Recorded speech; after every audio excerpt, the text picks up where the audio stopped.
I love New Zealand, but as a place to visit. They've got great rugby players, the odd good cricketer, but their politics is in the toilet right now. Now, to quote a young climate activist, how dare they try to lecture us on climate change? And as Barnaby Joyce said today, we don't need to be lectured about our environmental policies when we are complying with our Paris agreements. Now, the row started when New Zealand Climate Change Minister James Shaw told Sky News that there was an allergic reaction to using carryover credits to meet our 2030 Paris Agreement targets. This is despite New Zealand using carryover credits to meet its 2020 target. The hypocrisy, the pure hypocrisy. And as Jason Falinski, a Liberal MP, said, New Zealand is showing a lack of consistency and standards in criticising countries using Kyoto carryover credits for Paris targets. New Zealand plans to use 27.2 million tonnes, let me say that again, 27.2 million tonnes worth of credits to meet its 2020 target. Now, this comes as Jacinda Ardern, the Prime Minister of New Zealand, gets on her high horse every time she sits on a South Pacific forum, having a crack at Australia's climate policy. And that's the problem with the left. They write the narrative to suit themselves, and it embodies the argument taking place now over bushfires and their link to climate change. Yes, the climate is changing, and we need to hit our Paris targets to ensure greenhouse emissions are kept to a minimum. But it's not a binary argument.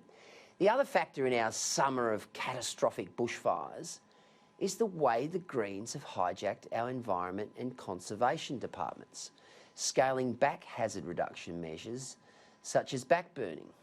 It's interesting, in the Kangaroo Valley last week, that locals noticed the only piece of greenery was an area that had endured backburning before the fires began. Now, when the Royal Commission on the fires gets underway, it will be revealing to see the way in which expert testimony is given by experienced and veteran bushmen about the lack of fuel reduction measures in recent years. Now, a destructive wildfire needs three things. It needs a heavy fuel load, hot, dry, windy conditions, and ignition.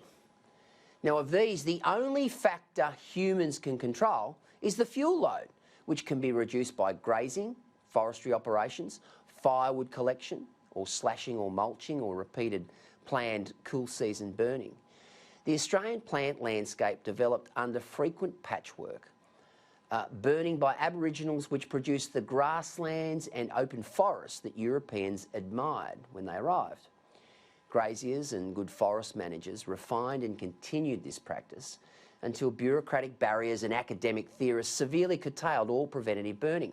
Now, as Australians, we need to reclaim the right to manage our own land.